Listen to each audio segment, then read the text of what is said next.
Well, we're here in Nashville, Tennessee at Ocean Way Studios. We're going to be tracking in Studio B today. And real excited. Got some great players on this thing. Got Fred Mullen producing. We've been doing some pre-production. I mean, lots of phone calls, lots of emails, lots of sending songs back and forth. So this is really the culmination of all that. Fred and I have been really hashing everything out. So we'll see what happens today.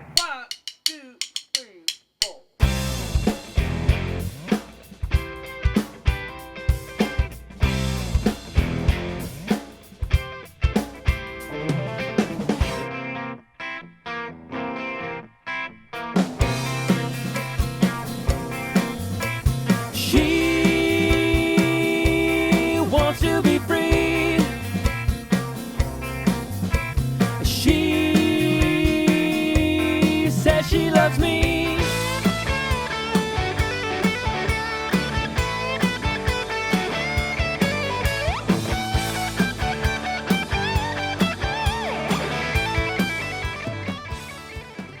You're a great singer and a killer lead guitar player.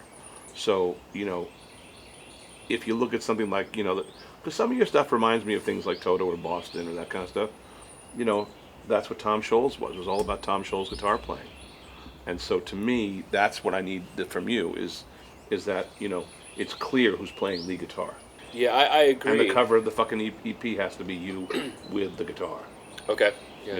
So everyone understands you are the guitar guy. Right. So, it's gotta be. Yeah, so to me, that's the first focus. And then there's really, there's room to really go in that sort of, which is a really fun direction to go, is that direction of sort of, Boston and, Toto and, a lot of 70s, late 70s, early 80s stuff that really would actually be very fresh to hear. Yeah. Everything old is new again. God, the air is so clear out here. It's like the whole world disappears. The sun sinks down and sets out on the country's edge, and I don't know where I can go from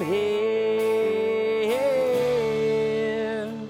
Sometimes you just need to breathe when you're always fighting, you just can't think. I'm not ready for this ride to end. I'm not ready for this ride to end. Top roll back, feel summer sun. Okay, with Ride, that's one where I actually wrote that on my baritone. Mm-hmm. So, but that opening riff was on a 6-string, a regular. Right. And that is more of a Strat style kind of thing. Mm-hmm.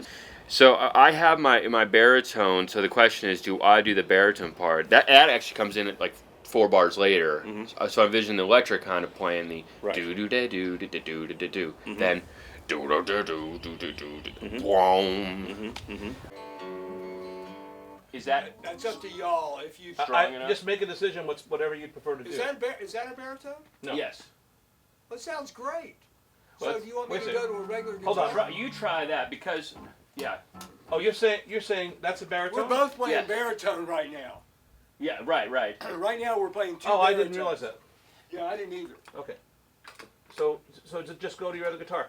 I found when I've been working on the songs, I really like there very often works to have 2 guitars, a Strat style guitar, like a single coil, Mhm. and a humbucker style guitar. Okay. Whether it's a Les Paul, SG, whatever, for a lot of different reasons. I think that works. Now you're saying that you want to do those both, like one at home and one live. Are you saying, or you? Um, or do we- you want Kerry to help you on sort of bolstering that? I could do it, and it's all different. Like for example, You Don't Care. That's the one where they're kind of going throughout here. There's the bow, down, then it goes to the Yep. That is more of a single coil kind of thing, Yeah. but you still need to have the humbucker. Bonk, down, Well, down. why don't you give it to Kerry? So maybe we'll do that, and then there's a little down.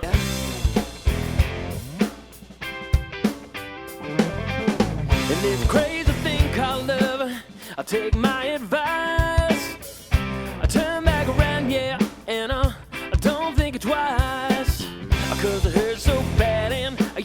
just cannot win. You've already lost before you even began. They say to me, all's fair. Love and war, but baby, we ain't going nowhere. Losing time and there's just not a moment to spare. Yeah, but baby, said baby, you don't care. Yeah, baby, said baby, you don't care. Yeah.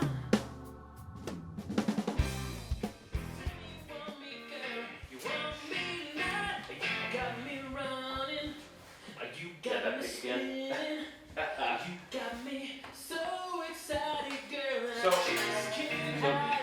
So the really question is, what do we want to do there? So do you want to do like The easy thing would be to do the key solo, but I was sort of, I forgot that exact notes, but this is right now the first bridge?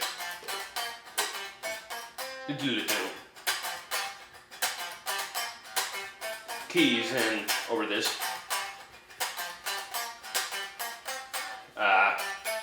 We did it last time. 2, 3, 4, 5. 1, 2, 3, 4, 5, 6. 1, 2, 3, 4, 5, 6, 7.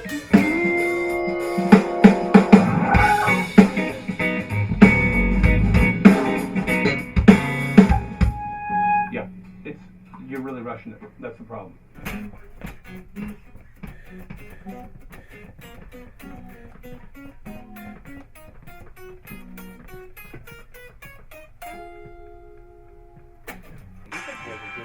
That's First chord of the Beatles. yeah, song, Hard right? Day's Night. Yeah.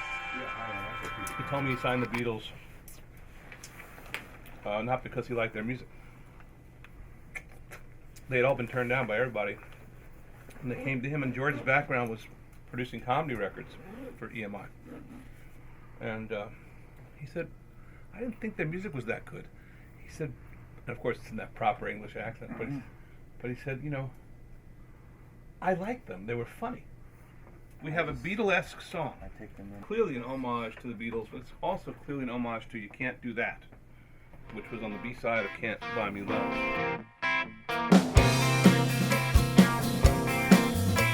She wants to be free.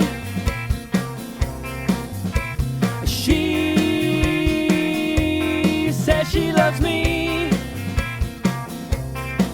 But when I come on over, baby, oh, you're never home. She's walking away. She's going astray. But don't run away, baby. Don't leave me alone. Oh, it started with a kiss, and I found that I did miss a smile. Yeah, and I fell out of my chair when I saw her over there with him. I can win. Oh.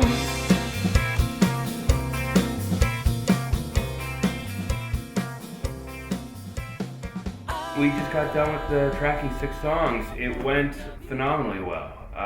You know, I knew that from all the pre-production we did, we were working with great players. We were very specific about who we cast and making sure that they're the right style of player for this music. So I assumed it would go well, but you know, you never know until you actually start playing and you hear the guys. And you know, I never heard them before. They had never heard me.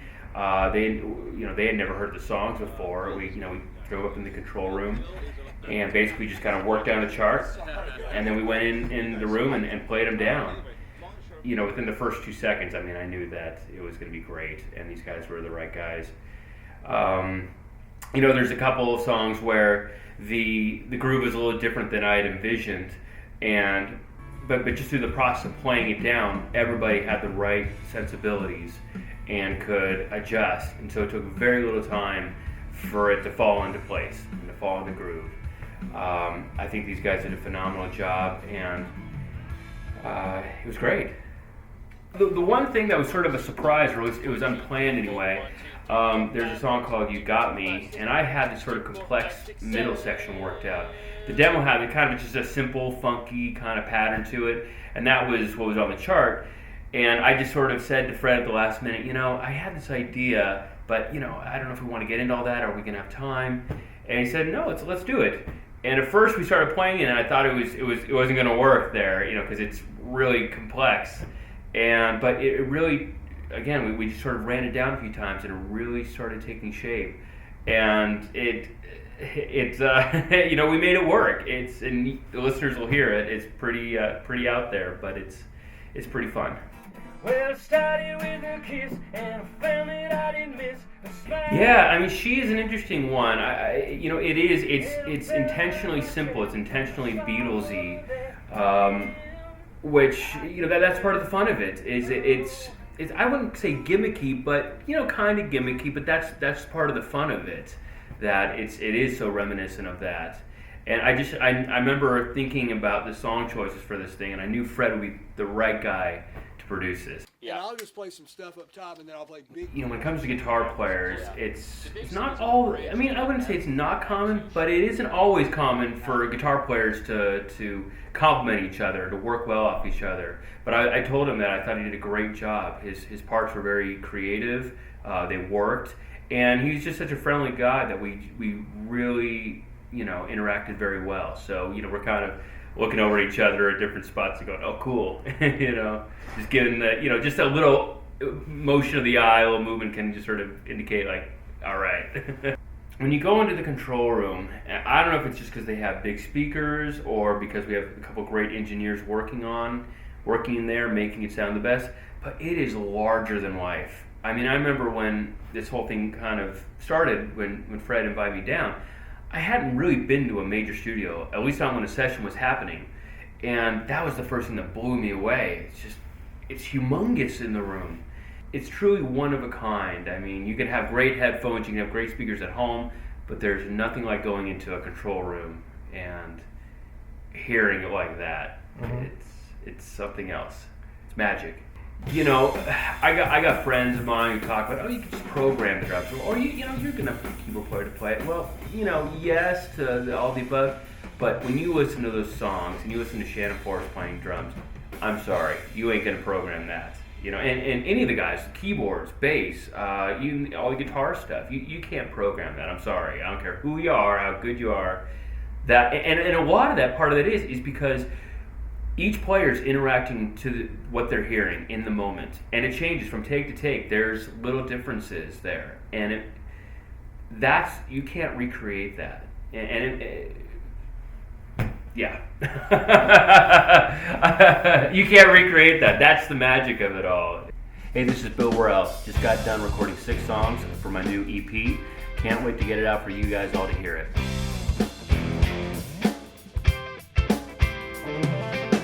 And this crazy thing called love, you just don't have